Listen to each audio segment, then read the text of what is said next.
So I am super delighted to have with me today Dale Smith from Host and Stay. Dale hails from Yorkshire. Love the accent, Dale. Introduce yourself. Just say hello. I think everybody's going to love this. Hi, Heather. No, thank you for having me. Looking forward to it. Well, it's really great to have you on. I've been doing a fair amount of research on your background, and my jaw keeps dropping. So I'm really interested to hear your story and find out, really your secrets to success. So I want you to sort of share all. Let's start with Yeah, your we'll have a go. backstory. What got you into this business in the first place? So the starting point for us in the holiday home and vacation rental space was us, and I say us in terms of family. So the business is a family business. Myself, my mum, my dad, my sister. My dad and I have been investing in standard, what we call in the UK, standard buy-to-let property. So kind of multi-family stuff, I think, as the term is in kind of North America anyway. And we've been doing that for probably 5 years or so since after I left university, started working full time. My dad and I started buying property together. But then in 2017, we bought a holiday home back in our hometown of Saltburn.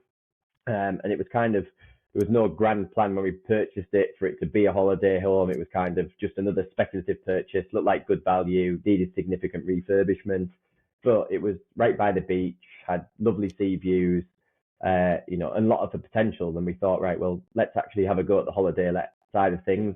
Hopefully it drives us more revenue. Maybe it'll derive more profitability for us. And that was kind of our foray into holiday lets that got us started on that journey. So that was March 2017 that we launched that. We spoke to quite a few holiday let agents, kind of the traditional big agents that still exist in the UK. We're quite underwhelmed at what they gave us in terms of financial forecasts. I was surprised at how much they wanted to charge for what I thought was kind of the easiest part of the service, the kind of booking generation and sending booking comms to guests. But then when the guests got to the property, they wanted us to facilitate the housekeeper, or they could put us in touch with a housekeeper, and didn't really want anything to do with maintenance, but they could recommend some local handymen. So it was kind of this, we'll do the front end part of the process for you, but when the guest gets there, you kind of have to deliver the guest experience yourself. So we decided at that point, right, let's get the property on Airbnb and booking.com and let's see if we can actually do this ourselves, which we did. And that was the start of the journey for us. So, if we take the Host and Stay business, that was the one property in March 2017, which has now turned into just over 900 properties today. Those are crazy numbers. So, let's go back to 2017. You launched this property. It started to do well? It did, yeah. So all the forecasts that we got back, say from the bigger agencies, were forecasts have been between 20 and 30,000 a year in terms of the revenue. That property today does just over 80,000 a year, so significantly more. I think in its first year of trading, we did just over 50,000. And that for us, once we started generating those bookings, that for us felt like, wait a second, there's a gap in the market with what we've been able to create here by using the OTAs. We created a specific website for that property. It's in a high footfall area, so we did leaflets, we did some branding on the windows of the property. So again, we started to look at ways of generating direct bookings as well. But yeah, that property was really successful from the start, and that's what got us hooked ultimately. So we knew at that point in time, we've continued to do buy-to-let property. We do a bit of commercial, but holiday homes now is obviously where my passion is. And I just love the fact with holiday homes, vacation rentals, that we can affect performance on a daily basis. With standard property investment, it's very much set and forget. The rental, is what it is. You might change it maybe once a year if you're lucky, but probably every 2 or 3 years.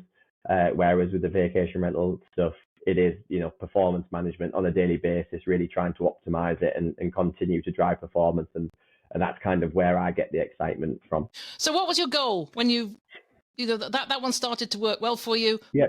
Where did the goal come from to just get into this stage of growth? It took probably another just over probably 18 months from that point. So fast forward to December 2018. At that point in time, we had 2 holiday homes of our own, and we built up a small management portfolio, another 7 properties that we managed for a couple of clients who found out about what we were doing. I actually went on a podcast back in 2017 after we'd launched Burnside, and ended up with a few clients, or a few which turned into be clients, people get in touch that turned into clients that wanted us to facilitate a service for them. They were interested in holiday letting, didn't really know what to do, had the capital to do it, but were not in the right location or didn't know what to do. So we started to do it for them. And then just friends of friends, other people locally that found out that we were doing this, wanted us to manage for them. So, kind of ad hoc, we built a small management portfolio of 9 properties. And that's when we said, right, we need to launch a brand because we think we've got something that's a little bit different to offer. And for those 9 properties, we offered full management. So we did the booking generation, vast majority of that through OTA platforms, obviously. We did the housekeeping, which is where my mum and my sister came in. My dad and I would do that side as well if we needed to. My dad was very hands-on, so we'd do the maintenance side of things. I would do all of the booking generation, pricing, the marketing. So between the 4 of us, my wife also got involved, her background's marketing. So between the family, we offered that full management solution. So all of those owners, they didn't do any part of the process themselves. It all sat with us. And so December 2018, we launched Host and Stay and said, right, the next year we're gonna really push it and try and drive that service. And we set an objective of getting to 100 units by the end of 2019. We didn't quite get there. We got to about just around, I think it was 75, 80 units in that first year under management. But good growth for our first year, and then ultimately, the ambition has grown as we've gone forward from there. But we felt like we had something to offer that nobody else was offering in that North Yorkshire market at that point in time. So what was it that you were offering that was different? So the full management piece, Heather, that's the real difference. And when I say full management, kind of in-house full management, and that's what we still do today. That's our belief is, from a housekeeping point of view, if I look at the existing portfolio of 900, I think we're 910 properties as of right now, over 80% of those are fully managed by us. And when I say fully managed, that's our own employed housekeeping staff, our own employed maintenance staff. So, they run to our processes, our quality, our systems. We're not outsourcing to rely on third parties to deliver on our behalf. It's truly our own internal resource that's delivering that. And that was the same back then, right? It was only the family, but it was us that was out there delivering that service for those owners. So it kind of, if something was wrong, it was our issue to deal with. But I also like the clarity of that, in the sense that, yes, it's great if you deliver a great service, that's fantastic. If it goes wrong, then right, it's with you. But it's very clear in terms of those lines. There's no, oh, well, the housekeeper didn't turn up and we've had to find somebody else. There's no, well, the maintenance guy didn't turn up. There isn't any of that, because it's with us. And that's where we feel like the value is for a property owner. If they're passing their property over to us, they know it's us that's looking after it, and they know what quality they're going to get off the back of that, and we ultimately know what we need to deliver. The Ontario market is not that different from the UK market. Now, I remember going back to, the 90s and before, when I was taking my kids on vacation, and we were going to Cornish cottages, and I remember that last day was always spent cleaning, because you had to do the levers found. And in fact, I still heard from an owner just recently who was being rejected by a company, a property management company, and they said, why won't they let me? Why won't they manage my property? And it's because he would not allow a cleaning service in there. He wanted his guests to still leave it as found. We said, this is not what happens these days. Totally. But things have changed. I know in the UK, certainly, as they have everywhere else. But we still found that owners were reluctant to give up their hands-on. They had their cleaner, or they liked to go up and do their own changeovers. Something we always said, I used to do my changeovers on my own properties, and that's when I got that. When I came across that idea that you get somebody else in to do it, and it was like the world changed on that day. I always say to people, you never do your own changeovers. Just get somebody else will do that for you, and you don't have to be concerned about it. But it's interesting how how things have changed, and guest expectations have changed a lot, of Yeah, they have. course, over the years. What about the Yeah. guest expectations changing in your market? What have you seen in 5 years? A big change, obviously. I think COVID has really driven that forward in terms of guest expectations on cleanliness. Expectations are higher, 100% from guests in terms of, quality of that product. I think when we went into the market in that 2017, 2018 period, our philosophy, if we take Whitby in North Yorkshire, which is still our biggest market, and Whitby is always in the top 5 in terms of domestic travel destinations in the UK. But the stock in Whitby, it was already very good for holiday letting, but the stock was very traditional and very average in terms of what it looked like visually. It wasn't somewhere you'd necessarily think I'm gonna look, and it's loads of great modern choice in terms of what the properties look like internally and design wise. So when we went into the Whitby market, our objective, we said, right, we want to be top 15% of the marketplace in terms of product quality. That was our objective. We've kind of widened that now in terms of the quality of properties we take. We'll do upper quartile. So for us, it's 4 and 5 star properties. So we say top 25% of the market is what our stock is. But certainly going into that Whitby market, top 15%, and that was our ambition, to deliver that type of quality. Back then in 2017, 2018, it was quite easy to do.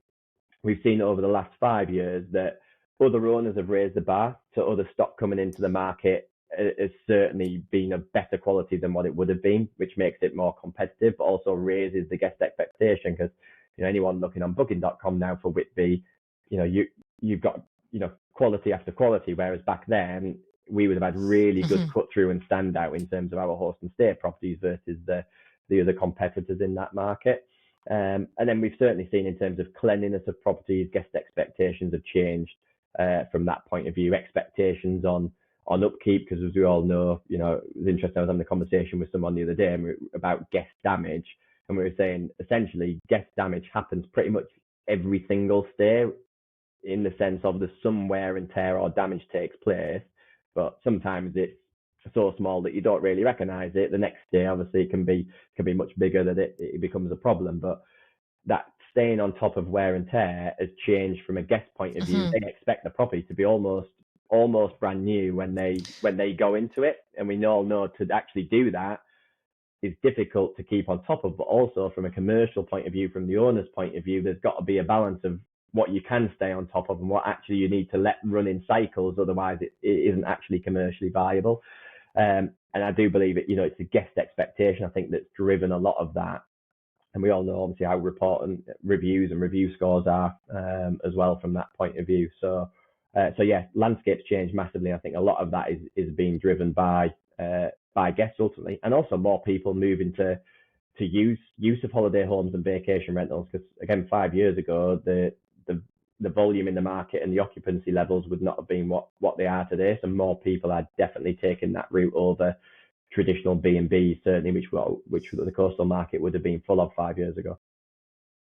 Yeah. What about? I was reading recently about articles saying that the UK staycation is over, and I mean, this summer has been a different animal right across Europe and certainly North America. Yeah. People are not seeing what they saw in 2020, 2021, and maybe 22.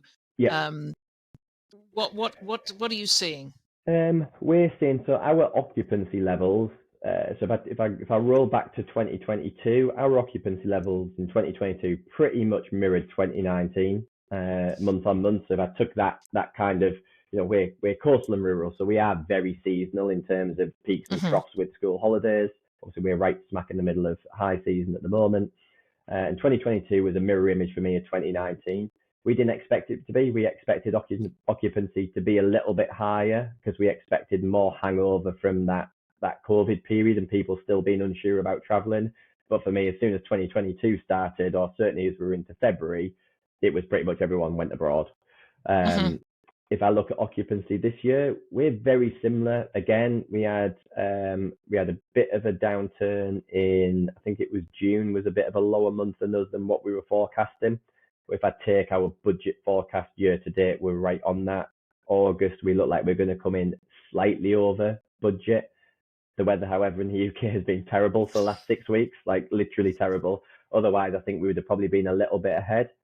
So we're broadly in line from an occupancy point of view of where we'd actually expect to be in our markets. That said, rates are still higher than what they were in 2019, but they're obviously significantly lower than what they were in the second half of 2021, and they've certainly come down versus last year as well. But I also think that had to happen, Heather. I think, anybody that got into the holiday let space in the second half of 2021, in that real boom period once the doors opened up, I think it was mid-April over here in the UK, we just saw a massive spike in occupancy and rate, but that was unsustainable. And if anybody coming in thinking that was the norm was kind of it was a false economy ultimately.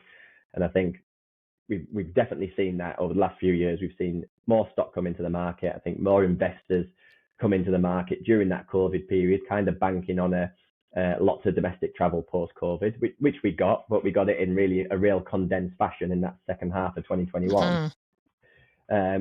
Buyers paying premiums because prices rocketed, interest rates are now obviously catching up with people. So I think in terms of what that looks like going forward, I think we will see supply start to drop, because I think we'll see people who are not in it for the long term will start to sell those properties, transfer them back to potentially buy to let. So we'll see the stock in the market start to drop back, which I think is a good thing for everybody who is into vacation rental holiday lets for the long term. And I do think, however, we'll continue to see demand just gradually increase, because again, if I look at our occupancy rates with the number of properties we've got now and our occupancy rates back in 2019, when the portfolio was probably 25% of the size of it is now, we're still seeing good balance.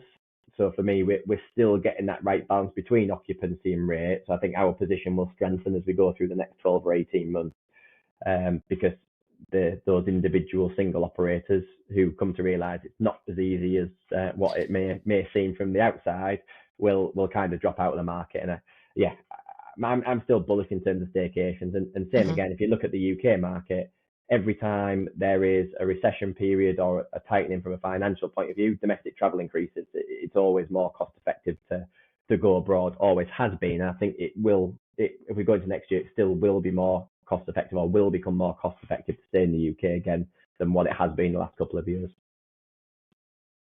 There's been a couple of posts on Facebook groups that I've come across recently from managers saying, how do we deal with owners who are struggling, who bought, as you said, in 2020 and 2021, they relished in those high rates, and it was great. And then, of course, and I know that we were explaining to owners before we sold our company that 2022 was not going to be the same as 2021. We went through exactly the same thing. We were closed down for 4 months in 2020 and 6 months in 2021.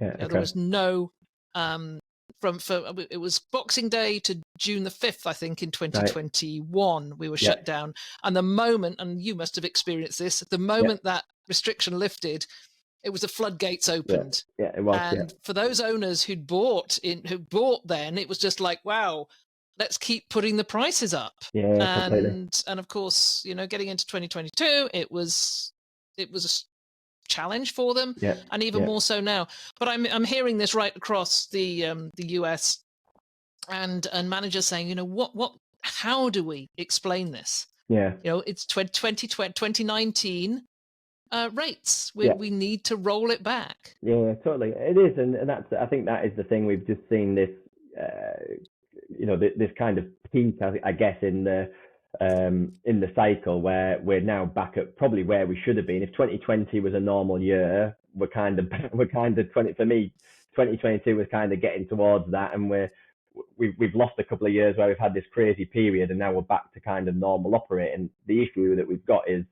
those owners that came on during that period and have bought at high prices and are also expecting these rates that just weren't sustainable ultimately.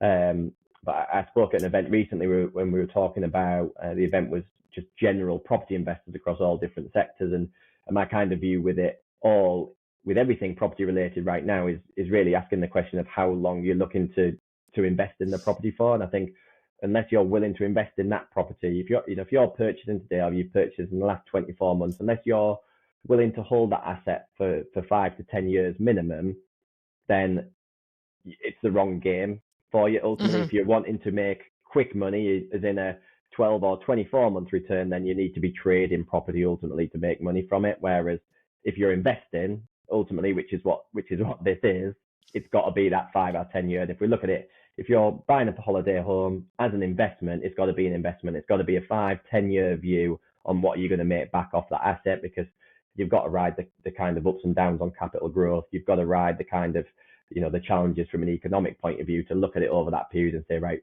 was it worth it or not? And I think we've all ended up, certainly with low interest rates, rising house prices, the kind of the COVID boom of actually making money too quickly almost. And we've got to kind of get back to actually thinking, right, if I'm investing in something, we know that is a medium to long-term objective, not an immediate short-term objective. And I think there's got to be a bit of mentality shift from property owners that exactly that. If they want to make money quickly in 1 or 2 years, then ultimately holiday letting or general investment in property or buy and hold investment isn't the strategy. It's kind of, for me, development or refurbishing to sell type strategies if you want to make a quick buck ultimately. Yeah, sadly, we're still seeing the ads on Facebook that says "Make your million with Airbnb" overnight.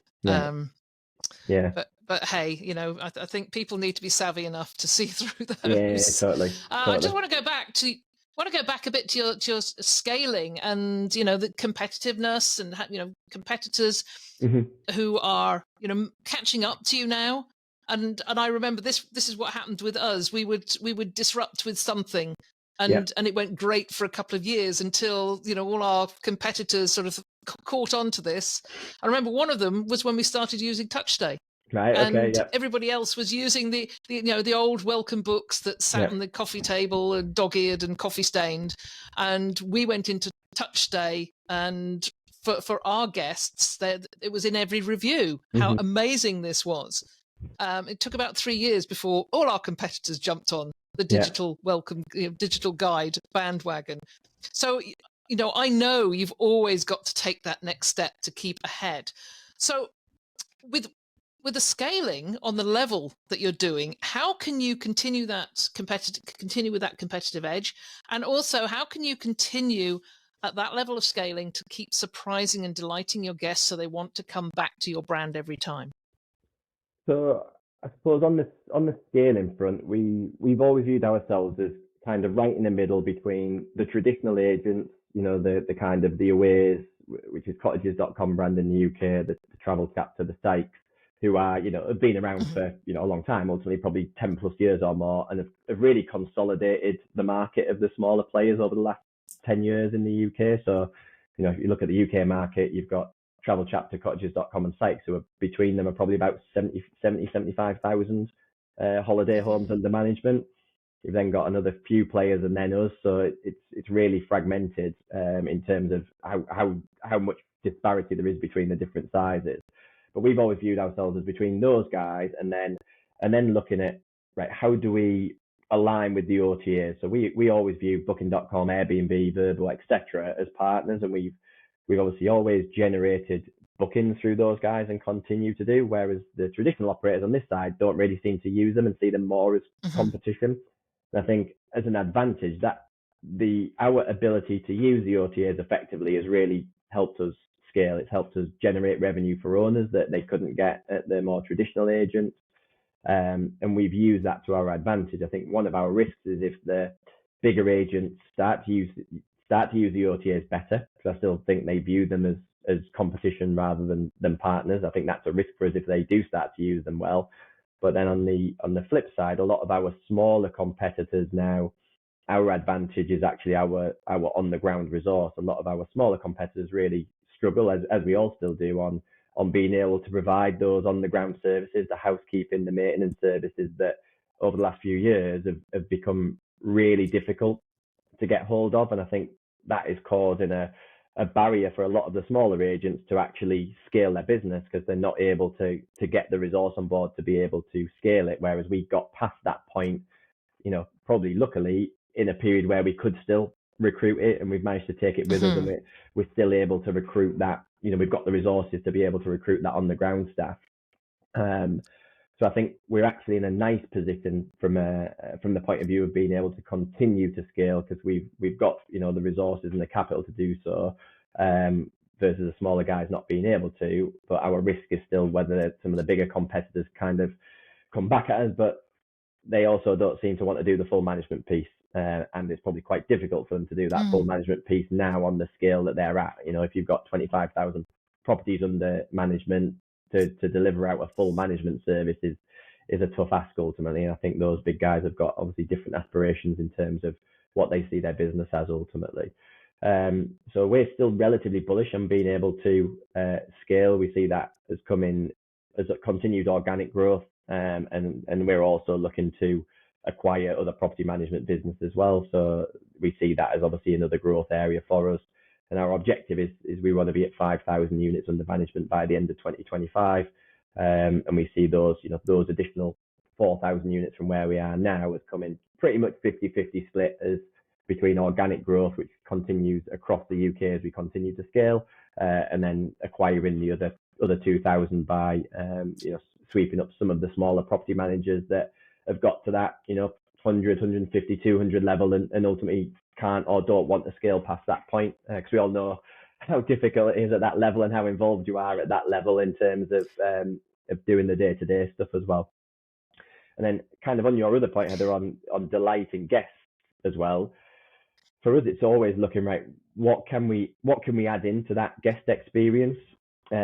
So if you take a product that we're going to launch imminently, actually we're just about to launch the Host and Stay app, and we've got a technology product baked into the Host and Stay app that will enable our guests to redeem incentives at local independent businesses where they're staying. So we see that as two-pronged. We're really big from an ESG point of view. That's high on our radar. We did a lot of work across 2022 on developing our ESG strategy as a business. We are, as we said earlier, a very family oriented business. We employ a lot of people kind of hyper locally. So we employ just over 375 people just now, and over 55% of those are still in the kind of immediate 60-mile radius of where we created the business.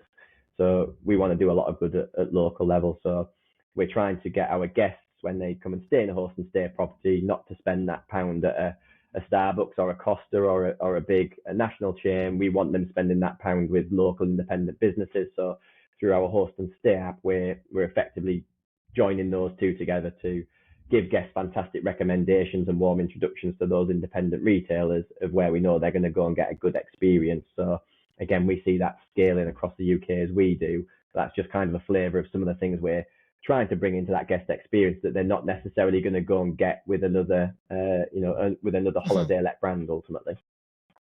Yeah, I love that. How do you communicate with your guests, and what are the touch points along the guest the guest journey from booking to stay, where you communicate with them? Yeah, so again, we'll communicate with them directly on the channel that they book. So we use Guesty as our PMS. So obviously we've got a lot of integrated and automated workflows that run. So if when the guest books with us, they'll get an immediate booking confirmation with details of their stay. That'll go out via email and via the channel they book from, if it's an Airbnb, Booking.com, Booking, etc. When they before they arrive at the property is when we use Touch Stay. So we'll bring the Touch Stay guide into that point. That will be woven into the Host and Stay app going forward. So hopefully another 30 days from now, the Host and Stay app and Touch Stay will be integrated into that Host and Stay app. So that will give us a nice new touch point with the guest that will actually give us more interaction, albeit at digital level, give them more interaction and more sort of bespoke interaction than what they're currently getting in kind of a flat messaging format. When guests arrive with us, they'll always get an SMS or a WhatsApp message depending on the preference, to make sure that they've checked in all right, that everything's okay. We also ask them to give us an initial feedback rating out of 5 when they check into the property. If that comes back at less than a 4, then our guest service team will reach out to them, make sure everything's okay, see what we can do to rectify any issues. And then once we get into the post-stay section, again, we'll follow up them 24 hours after they've checked out. That at the moment, again, goes out via email or via channel, but we'll also be bringing the Host and Stay app and push notifications into some of this stuff as well. And then we'll try and stay in touch. We send out regular email campaigns. We're relatively good at segmenting our database down into different guest profiles who will run on different schedules, different offers and incentives. We have quite a bit of AI running in the business, so we'll serve guests that have stayed with us, again, recommendations on future places to stay based on what they've booked previously and what we think they would like to book going forward. So we're trying to, although that a lot of those touch points are obviously very technology driven rather than human interaction, if you like, although we are looking at ways to drive more guest reviews, which is going to have follow-up calls in the loop as well, which is something we're currently putting in place to bring some more of that human interaction back in. A lot of that is technology driven, and we're trying to just drive more personalization in that, whereas in recent years we'd have been very very regimented of guests going through very similar processes regardless of whether they're male, female, young, old, pet lover, brought a dog with them, etc. would have been quite flat, where now we're trying to bring more personalization in with the other technology tools we've got at our disposal. We're also aware of, we need to bring some human interaction into it as well, which is always a challenge when you're trying to do things at scale ultimately. Yeah, exactly. I was going to ask you the question about AI and what's changed in your business since AI. I know so many companies were using AI prior to December of last year, but it seems like everybody knows about it now. The whole population knows about it now. So how are you incorporating AI into the business?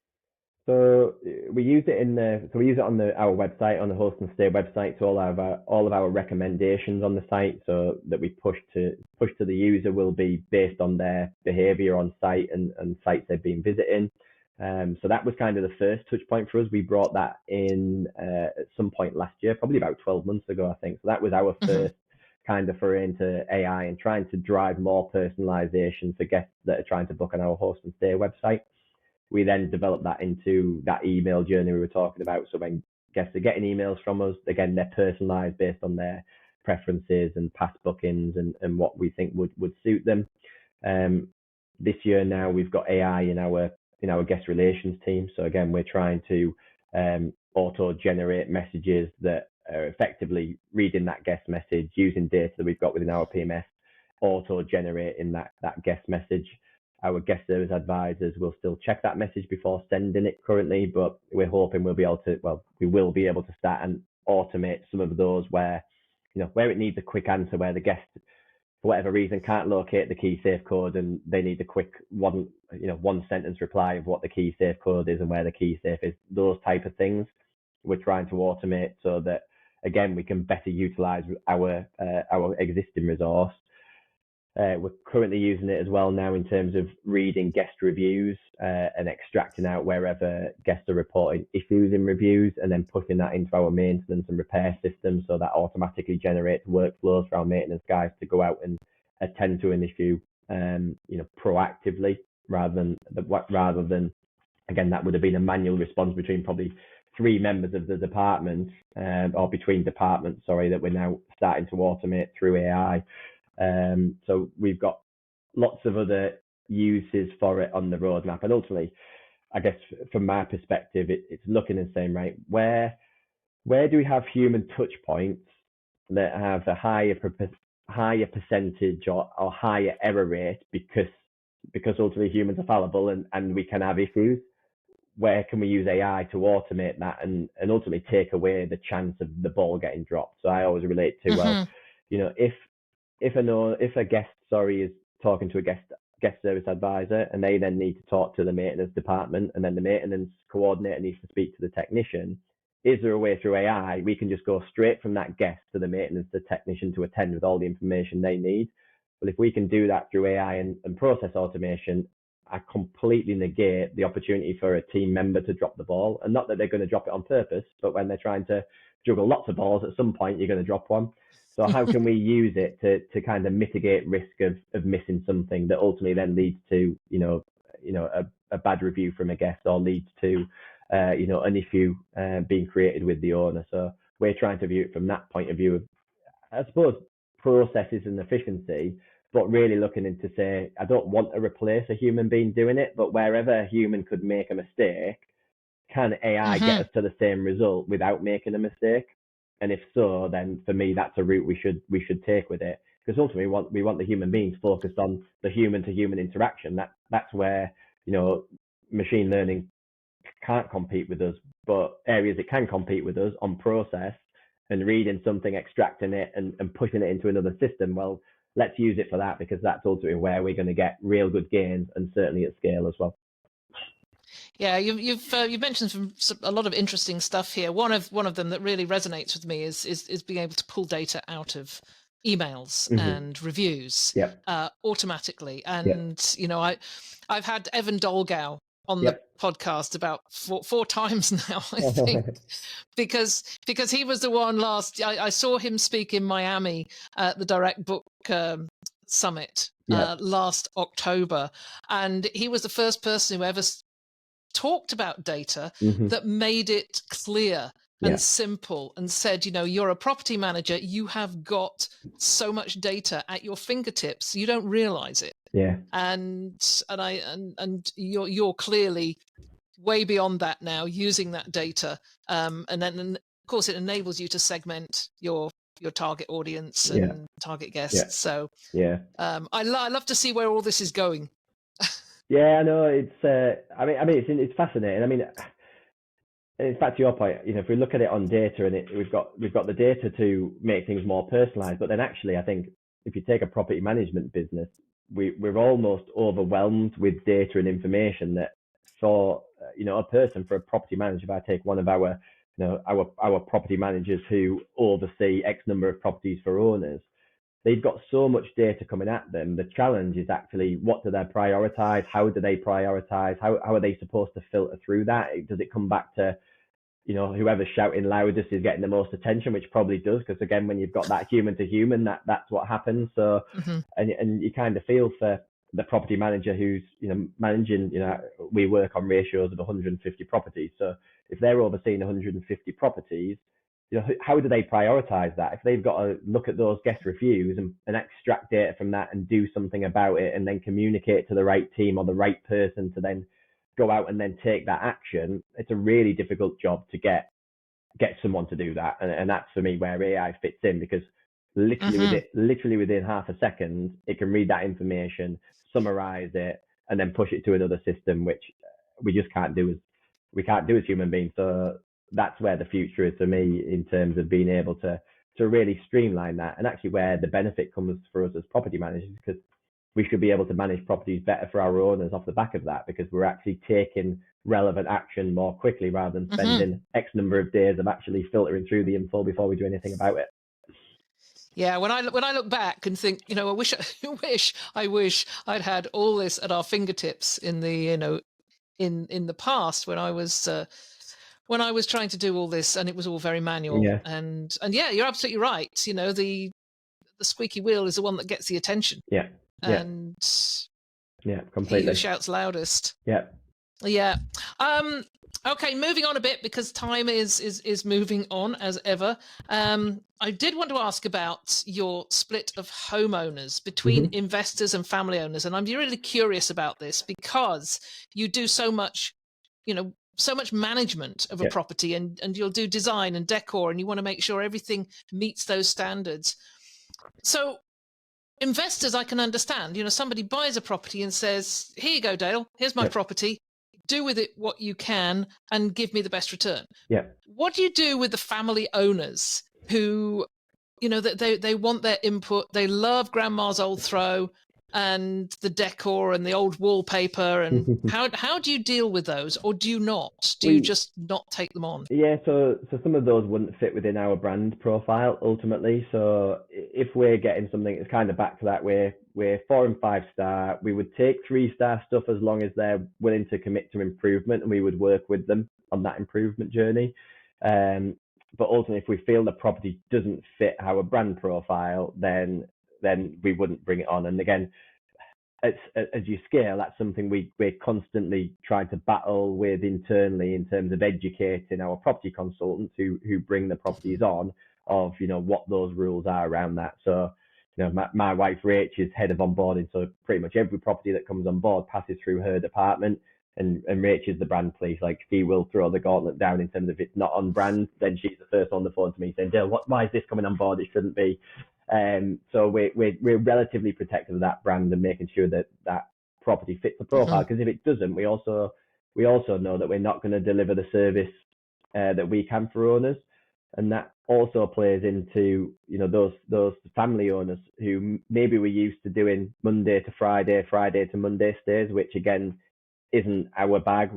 Again, the world's moved on from that point of view. We are relatively flexible in terms of guests that stay in a host and stay property can check in any day of the week. It doesn't matter to us because again, our service level, we do changeovers every single day of the week. We do 1 night stays in properties, we do 2 nights, we do 3 nights plus obviously. So again, we want to have a really flexible solution for guests because we know that's also what can really drive the revenue in a property. So we've got to all be really cautious if we've got a homeowner that wants to transfer from an existing traditional agent who's been used to real traditional holiday let methods. They're probably not a good fit for our business.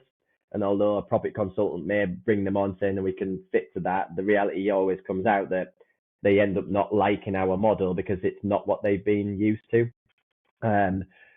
So that really kind of leads on to say that from a investor versus family owned split, we are heavily investor. Our portfolio is heavy from an investor point of view. Vast majority of our clients, they're purchasing that property as an asset. They want a return on it, over time, hopefully over time of 10 years, as we were talking about before, not just over the next year. But our portfolio is heavy in that sector. And we've kind of, I guess, in the marketplace, naturally attracted those type of clients as the portfolio's grown. I don't know whether it's through kind of people when they find us looking at our portfolio and thinking, okay, well, my property has to be a certain standard to be on that portfolio. So if they don't feel like it is, then maybe they're not coming to us or inquiring with us, or just naturally we've attracted that client. And it's always an interesting one for me because I do look and compare at what we know we generate at gross revenue level from a property, and I see a lot of the competitor published stats and how much lower those are at gross level, which leads me to think, well, they can't have an awful lot of investor clients because there can't be much return at those levels, which is back into that maybe family owned, want to use it for 6 months of the year themselves, 6 months a year as a holiday let to cover some costs. Whereas I can definitely say the vast majority of our owners are, wanting to drive profitability month in, month out from their properties, which means that ultimately we're accountable for that, and we've got to drive that hard in terms of driving bookings, being efficient as we can from a housekeeping point of view, making sure it's well maintained because we're driving footfall through them hard as well. But on the flip side, because we deliver multiple different services, that also plays well for us because obviously we generate revenue at each stage of the process, and that's how our business is stacked up. We essentially try to be cost effective all the way through the different processes for an owner, rather than trying to stack our margin on one aspect, which might be that front end commission fee. We charge 10% plus that as our commission, so we are pretty much the cheapest in the marketplace, but we make margin on housekeeping, we make margin on maintenance, we make margin on interior design, we make margin on refurbishment. So we try and be cost effective all the way through because we want to essentially manage the full process for the client. Yeah, that is great. What about legislation? There was no legislation years ago. No. You bought a property, you rented it out, nobody cared. Yeah. Now they do care, and Totally. they care at a local level, they care at a county level, they care at a country level. Yeah. How is this impacting the business? So I guess, regulations come in, inevitably it's coming whether we like it or not. My personal view is that I think it's a great thing for the industry because it will professionalize the industry. I think currently it is too easy for an individual to rent a property on Airbnb with no regard really for safety. I always think like someone renting a property on Airbnb, a family coming and staying, and there's no guarantee or any level of kind of acknowledgement of what you're going to get when you get there in terms of what safety provisions have been met in that property. So I think we need that ultimately. And I think if we look at, certainly I'm speaking from a UK point of view here, but if we look at everything a landlord has to hit from a residential letting point of view, EPCs, EICRs, gas certification, insurance levels, etc. Whereas from a holiday let point of view, which in my view is higher risk, yet we seem to have a lower tolerance level or higher tolerance level, in terms of a lower threshold for entry in terms of what you need to do. So for us from day one, we've always had we call it a 10-point checklist from a compliance point of view. So we ask for over and above what other agencies would in terms of what we want from the owner to let that property with us. So, and because our maintenance and compliance teams in-house, we're able to facilitate those services for owners. We have an approved electrician in group that does all of our EICRs, our PAT testing, same on gas. So those services, from a compliance point of view, to get those right certificates, we will deliver that for the owner. So we're in quite a nice position. And I actually think legislation coming in will be a positive for us and for our owners as well, because we're already in the right place to kind of fit in with that. Certainly if we see England go the way that Scotland has. I think then when you take what's happening at local levels, obviously we all know that short-term rentals have taken the flak for rise in house prices, locals not being able to buy in certain locations because they're saying investors and holiday home owners have pushed the prices up. I think that we're just kind of being scapegoated for that. There's so many different factors that play into, locals being to be able to afford housing and house prices, etc. And I also think that we, or certainly councils and governments, miss the fact, I'm talking from a UK point of view here, that there are so many empty homes that are not getting used that could be brought back into use. And for me, that's where a lot of the focus actually needs to go. That's a kind of a passion project of mine. Is I would love to be able to, at a certain point in time, be able to say for every one holiday home that we put on the host and stay portfolio, we help bring an empty home back into use. And that's something I'm kind of trying to push in at local level at the moment. But being able to get that data, being able to get councils on side with that is really difficult, when you would think they'd be kind of throwing their arms up and saying, yeah, come and help us when we've got these housing issues. And it just isn't the case, unfortunately. So yeah, kind of around that way, saying I think regulation, it's coming at us. I think we've got to embrace it. I think it will professionalize the industry. I think it will raise that barrier to entry that actually for good property managers and good holiday home operators, it's going to make things easier for us. We're going to be able to take a bit more of the market back from individual operators, rogue operators, etc. So I do see it as a positive, Heather. I don't see it as being a negative, really. Not for the property management side that's done well ultimately. Yeah, I hear that. Across the board, really, from the professional property managers who are almost embracing what is coming in, because it does raise that barrier to entry. Yeah. Final question. I've over years, tried to network with other agencies, network with other professionals in the industry. Tell me about briefly the UK Short-Term Accommodation Association, the STAA. Yep. You're on the board. What are the benefits for people to actually become a member of an association such as this? I think it's probably more key now than ever in relation to that last point on regulation coming. I think in making sure that individual owners kind of realise what's on the roadmap for the years ahead in terms of that regulation. Is licensing going to come into play? If it does, then what do they need to get ready for and prepare for? Again, speaking from a UK point of view, what's going to happen with planning. There's kind of talk out there that holiday homes are going to become their own planning class and need to apply for planning permission.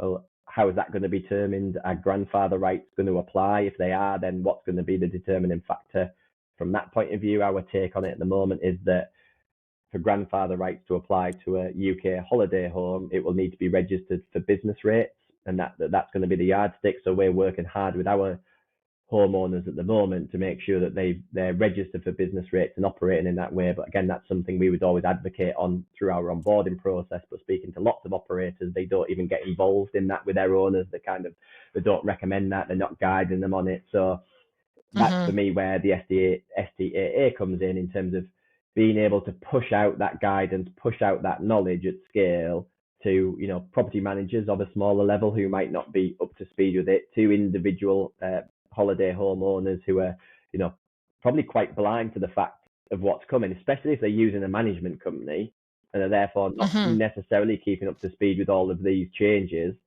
And if their property management company isn't then communicating that down to them, which if they're a smaller operator, they may not be. So I think really being involved in that just means they're going to get that information and take the action now before it could be too late for them. And that's ultimately what we're preparing for at the moment, is to make sure through our knowledge of being part of the STA, yes, I sit on the board, but host and stay the same as Sykes, and I think Travel Chapter's a member now as well.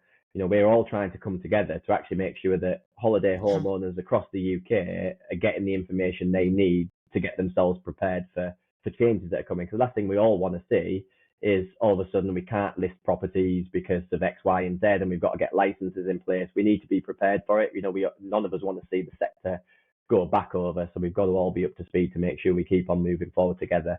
And I think ultimately that those governing bodies, you know, that's their role to be able to do that, to kind of congregate the masses and make sure that that information is being filtered down, and ultimately also that they're working with government to get the right outcomes. You know, STA is working with the English government at the moment to get hopefully a registration scheme in place first before a license scheme, because as we all saw, Scotland went straight to licensing, which has caused, you know, chaos ultimately over the last 12 months. So it's making sure that we've got that voice that can work with government, that can, you know, work with local councils to get the best result for the sector ultimately. Dale, this has been such a great conversation. No, thanks. We've covered so much, and I think we could probably cover a whole lot more. Sorry we didn't actually get to meet. We were in Barcelona at the same time last April. I'm sorry we didn't actually get to meet. Hopefully next time. But maybe next time. Yeah, it's been an absolute pleasure having you on the show. I'll make sure that links to Host and Stay are on the show notes, and any other connections, your social media handles, so that if somebody wants to get in touch with you, then they can do that. Perfect. I will be watching you very closely over the next months and years. Really interesting to see how you grow. And one thing I hadn't mentioned, I love the fact that you're a family company. It is great when you have everybody working there with you. My business partner is my son. Right. Okay. My husband's upstairs doing my podcast editing. My daughter-in-law manages all the sponsorship. So, yeah, we two are a family business. Yeah, brilliant. And it is great to have that. Yeah, but thank you so much. Thank you for giving me the time today, and I look forward to meeting you in the future. Yeah, lovely. Thanks for having me, Heather, and hopefully I'll speak to you again soon. All right.